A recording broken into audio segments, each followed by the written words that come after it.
kay Arjun ang vlog natin. Dito po ako ngayon sa kanilang, sa labas ng kanilang boarding house.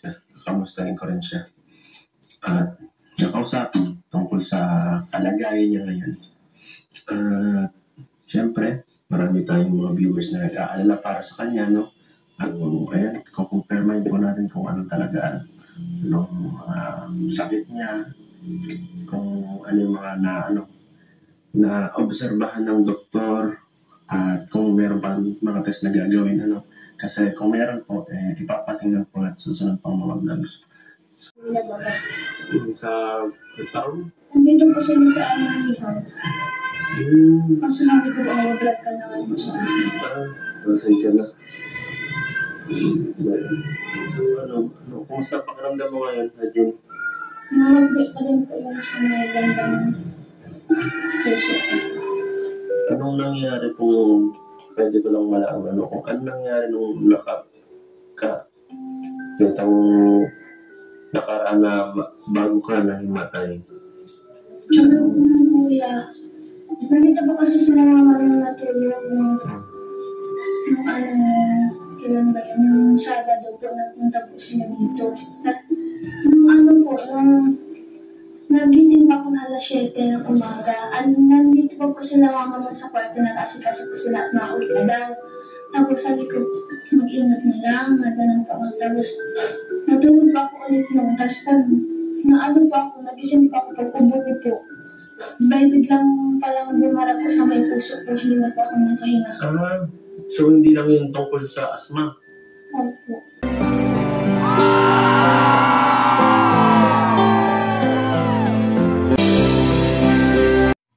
So ayan guys, welcome kayo sa aking YouTube channel, Randy Channel. Dito naman po ako. Welcome po kayo dito sa aking channel, Randy Channel. Pag-subscribe, like, and share, comment sa aking video upload, okay? Hayaan yung batiin ko kayo ng magandang umaga, magandang tanghali, magandang gabi sa inyo lahat. Sana po nasa mabuti yung kalagayan at malayo sa karamdaman, okay? Itong upload ko ay patungkol to doon sa napod yung video upload ni Kalingap Edo. Shoutout sa iyo, Kalingap Edo, ha. Shoutout din sa mga viewers ni Kalingap Edo. Mga Kalingap, shoutout sa inyo lahat yan. Saan makaipahan na mo doon na roon. Mga viewers ni Kuya Bal at ni Kalingap Rab. At saka na Pugong Biyahero. Welcome kayo. At viewers ni Daddy Frankie. At saka ni Katekram. Welcome kayo po dito sa aking YouTube channel, Randy Channel. Tutuloy tayo. Itong upload ko ay patungkol doon sa napod kong video upload ni Kalingap Edo regarding sa kanyang beneficiary na si Arjen. At ito pala si Arjen, kapwa po viewers. Nakauwi na pala. Nakauwi na siya simula nung dalhin sa ospital ni Carla at ni Edo at saka ni Roseanne na yung naghihingalo at nahirapang huminga. Kung di na itakbo si Arjen doon, baka wala na siya ngayon. Di ba, kapwa viewers? So, pasalamat tayo kay Carla, kay Roseanne, kay Edo na nagapan nila at naitakbo nga itong si Arjen. Hirap kaya nun. Yung hindi ka hinahabol mo yung hinanga mo, nako, mahirap yun. Kapag viewers, alam mo naman yung puso natin, pag ito'y mahina na mag-pump, talagang katapusan na talaga ng iyong mundo dito sa ating mundong ibabaw. Okay? Katapusan na talaga na yung buhay. Pag ganon. Ngunit, sa kagandang loob ni Carla bilang pinsan ni RJ, nagmalasakit siya at naitakbo nga ito sa ospital. At ni Edo. Tatlo sila, pati si Roseanne. So, salamat sa Diyos at gumaling din si Arjen. Kawawa naman. Wala pa naman mga magulang niya roon. So, yun. Nakalabas na nga ng ospital at pinasya lang ulit ni Edo, binisita niya at tinanong niya kung kumusta siya at sino ang kasama niya doon sa bahay. Ganun pa rin, siya pa rin mag-isa, kapag viewers. Talagang doon sa boarding house na yon, Umuwi daw yung nanay niya. Eh, mahirap yun pag gano'n eh. Maya atake na naman si Arjen. O sinong tutulong sa kanya? Sino magdadala sa ospital? Marami nga nag-comment to, mga viewers, sa unang upload video ko, na bumili raw si Arjen dapat ng nebulizer. Para pag inatake siya ng hika niya, ay, yun ang hihigupin niya, yung nebulizer, para makahinga siya. Di ba? Pabili siya kay Kalingap Edo. Kasi mahirap yan. At yun nga, nag-usap sila ni Arjen. Tinanong ni Edo, ano ba talaga nangyari sa'yo? Yung dinala ka ba sa ospital? Alam mo ba? Hindi raw niya alam yun, kapo-viewer. Siyempre, sino ba naman ang nasa ganong sitwasyon? Malalaman ko ba sarili mo kung nasaan ka? Kung saan ka dadalhin? Wala na. Di ba, kapo-viewer? Pero gano'n pa man, pasalamat pa rin tayo kay Edo. At salamat din sa Diyos. Di ba? Lalo-lalo kay Carla na nagmagandang loob. Di ba? At sana, lubusan ang gumaling ito si Arjen para hindi mag-alala masyado si Edo. Kasi sabi niya, nag-alala talaga siya. Naratel talaga siya. Sobra. Pag-alala niya kay Arjen. Kasi ngayon lang niya nakita na ganong sitwasyon si Arjen. Nung time na yon na naghihingalo. Di ba? Ito, may usapan silang dalawa. Panoorin natin kung ano pinag-usapan nila dalawa. Sa taon? Nandito po sila sa ihaw. Kaso sabi ko, vlog ka naman po sa akin. Pasensya na. So, kumusta pakiramdam mo ngayon, Arjen? Nakapagay pa din po yung sa may bandang puso. Anong nangyari kung pwede ko lang malaman, kung anong nangyari nung itong nakaraan na bago ka na himatay? Kuya, nandito po kasi sila mga natulog nung kailan ba yun? Nung Sabado po, nagpunta po sila dito. At nung nagising pa po na alas 7 ng umaga, nandito po sila mama sa kwarto, nag-asikaso po sila at mauwi na daw. Tapos sabi ko, mag-ingat na lang, madalang pa ako. Tapos natulog pa ako ulit noon. Tapos pag nagising pa ako, pag-ubo ko po, biglang parang bumarap ko sa may puso ko, hindi na po ako nakahinga. So hindi lang yun tungkol sa asma? Opo. Kasi kung asma, parang hindi naman ganun siguro katagal yung sa inyo. So, tapos doon na po, nahirapan na po kami nga, nag-hyperventilation na po, na po yung paghinga ko, nakulangan na po ako sa oxygen. Yung pag biglang mo nung araw, saan nga nag-trigger dahil sa, tikali mo kaya mo yan baka, saan yung biglang paghinga na bigla kang hindi nakaalam? Parang may bumara. Bigla na po akong nag-break na po yung dibdib ko, tapos sobrang hapdi po kuya. Yung parang po ba, yung parang sugat na nilagyan ng alcohol, bigla yung sobrang. Hindi tungkol sa asma yung nangyari no? Hindi. So, anong ginawa mo nung parang nagiga ka na lang, nananigas ka na lang? Nag-chat po ako nung may Carla kasi akala ko po kasi nawala na siya, nag-alis na po at may event baga po ng si Carla tayo, may event po ng Carlos. Nag-chat po ako nung sana, si actors ang palang po is nasa tarong yun at natuwi po na sa tarong ay. Tapos, nagsisigaw na po ako at baka ako makarinig sa labas sa akin. Tapos, ang inisip ko baka laks dito sa baba, baka walang makapasok din. So, ay, paano ka,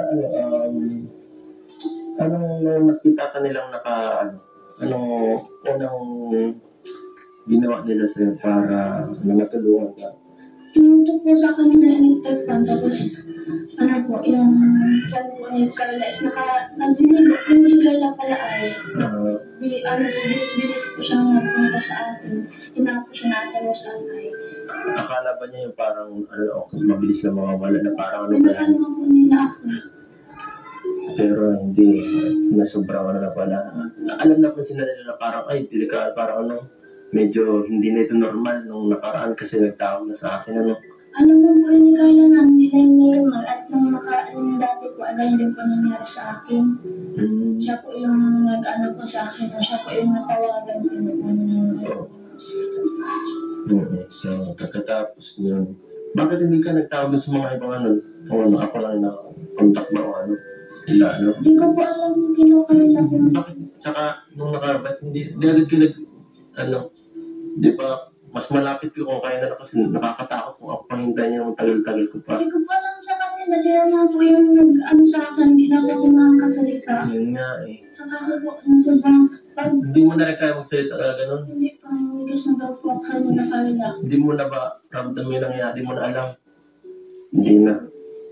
Kahit yung pagbuhat, ano, alam mo, Hindi ko pa. hindi mo natandaan yan. Nung ano na is yung nabasok mo na paata ako ng sa kotse, sabi mo maghawak po ako sa iyo. Hindi na lang natandaan pag ano. So, yung ka po, parang blackout o ano. Ganun po talaga ako kasi ano po talaga yung parang yung energy ko kumbaga ay talagang Kaya, bumabasa. kahit kami natakot kami nung una nakita yung ano mo, yung nangyayari. Kasi unang beses kita nakita nagkaganon. Nung sa ospital naman, hindi ka naman ganon eh. Kasi, syempre, nung nandun sila papa mo, sila nakakasaksi ng mga nangyayari. Ito talaga, on the spot talaga ano. Live talaga, live. Alam ko, ako talaga nakasaksi. Kahit ako, nagtataranta na ako nung nagtawag si ano sa akin, si Rosen. Sabi ko, hala, ano nangyayari kay Arjun? Parang nakapano na to. Sabi ko nga pa ano na ako din na ako hospital kasi kailangan ko po ng oxygen. Nandun po, yung pagbibigas ko is mabagal. Tapos pag nabigas Hindi mo nakakasakit na. na ano na po, parang Nasirap. nahapdi na po sa ano ko puso. Parang pag nabigas pa ako ng nakasalita, nasikip na po. Tapos nang iyak na po ako kasi di ko po talaga kaya. Nakakapit na po kay Carla. Parang yung kapit ko ay sobrang higpit po. Kasi yung kamay ko ay sa kanya na po na umaano ay parang super ano na higpit na po ng hawak ko. Grabe. Grabe, pinagtulungan-tulungan ka na namin ng dalahin doon kung ano. Kasi hindi mo na kaya sarili mong ano yun eh. Tapos, nung naano naman, si Carla na nagbantay mo kasi si mama mo naman wala, no? Wala. Ang layo. Alay po kasi pag ano Kasi po, sabi pa nga niya, no, kakaalis pa lang, di ba? ako po kakaalis pa lang po. No? Tsaka po wala naman po yung cellphone si mama. Kaya parang po pumunta doon. Yun nga eh. Saka, kung susunduin ko man siya, matagal pa mga 3 oras pa bago mo Nung kumalik. ano po, nung nandun na po, nag-aalala pa po ng ano, nakalit ka pa ata ng pagkain, pero hindi pa ako nakamilag at nakaano makasalita pa. Kaya napansin ko nga din yun.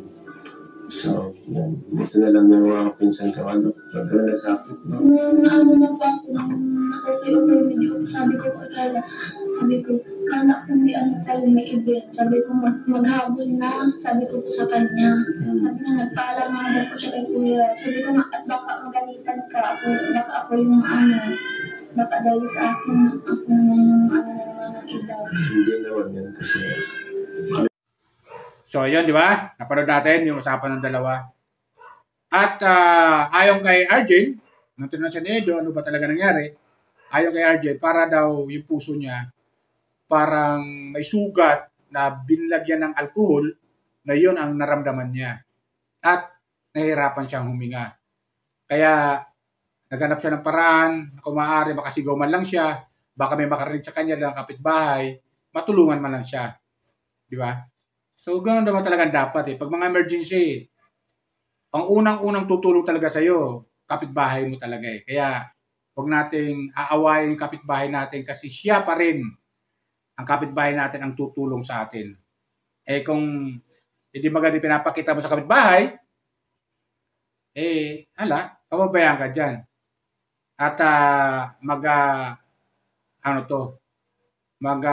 sasawalang kibo na lang. O, di ba? Kaya yan ang napaganda sa kapitbahay. Eh, wala yung mga kapag-anak mo, sila ang unang-unang magre-responde para tumulong sa'yo. Kasi ganoon naman tayo eh. Kahit anong sama pa ng ugali natin, kapo-viewer, sama pa ng ugali ng kapitbahay natin, mag-aalala pa rin tayo bilang kapitbahay. Kasi unang-una, kapitbahay natin yan eh. Kapitbahay natin, nandun pa rin pagmamalasakit ng bawat isa bilang kapitbahay. Di ba? Pero ganun pa, huwag nating masyadong aawayin yung kapitbahay natin kasi may mga taong gano'n na tayo na babalitaan na yung kababayan nag-aaway-away. Minsan hindi nagkikibuan. Pangit. Di ba? Magkakapit-bahay lang kayo. Kaya pagdating ng emergency, unang-unang tutulong sa iyo kapitbahay mo bago ang kamag-anak mo. So, ganon, di ba? Yan ang mga lesson learned na nakuha, na pag-aralan natin sa kasalukuyan sa nangyari dyan kay Arjen. O, di ba? Una kapitbahay. Siguro, mabuti lang ito si Arjen, medyo kaya pa niyang mag-chat kay Carla at kay Roseanne. Ayun, nakapagbigay naman ng responde kaagad itong si Roseanne at si Carla. At isinantabi niya muna ni Carla yung okasyon na kanila pupuntahan na yung fashion model, di ba? So, salamat sa Diyos at andyan sila Carla at si Roseanne at dumating na ito si Edo para magbuhat. Kasi kung hindi dumating si Edo bilang isang tumutulong kay Arjen na beneficiary niya, sila Roseanne at si Carla magdadala sa ospital at may hirapan dalawa. Pero pag emergency talaga, viewers kahit anong bigat ng bagay pag emergency talaga, kakayanin mo buhatin Pero pagkatapos ng emergency, buhatin mo, ibalik mo, di mo na kaya mag-isa. Magpapatulong ka na talaga. Ganon yun viewers. Kaya, sana, itong si Arjen ay sana hindi na lumala pa yung kanyang sakit at sana gumaling siya para itong si Edo hindi masyado mag-alala. Kasi siyempre, beneficiary niya to. Number one, mag-aalala talaga itong si Edo. Kasi pinapag-aral niya to Pinapag-aral. Kung ganun mangyayari, walang kwenta ang tulong ni Edo at yung ibinibigay ng ilang mga sponsor dito kay Arjen. Walang kwenta lahat yun. Di ba? Hindi mo mapapakinabangan ng tao na tinutulungan nila. Kasi nga, yung tinutulungan nila ay wala rin. Mahina. Di ba? So sana makapag-tapos si Arjen ng kanyang pag-aaral at pagbutihin niya. At kung may mga problema siya, sabihin niya kagad kay Kalingap Edo. Kay kuya niya, kasi ang tawag niya kay Kalingap Edo, kuya. At nga pala, meron ako nabasa doon sa dito sa comment section sa akin na sabi nung nag-comment, grabe ang hawak ni Arjen kay Edo. Ayaw niya lang payagan ni Arjen na mag-attend si Edo ng yung fashion modeling nila. May mga ganung mga ganung comment. Na meron din pala nang babas dito kay Arjen. Ganyan na nga nangyari, ibinabas pa rin. Ano ba naman itong mga taong to? Hindi lang pala si Carla ang binabas, pati pala si Arjen, binabas din nila. Tapos may nag-comment doon. Sos, kunwari ka pa. Utang ka ng utang, tapos si Edo pa babayarin. Mga ganun bang comment? Siyempre, mangungutang ka dahil wala kang inaasahan. Si Kalingap Edo lang inaasahan mo. Nung time na yun na nangungutang ka. Di ba? Hindi makagad si Edo makakapunta sa'yo. Makapagbigay ng tulong para sa iyong pangailangan sa school.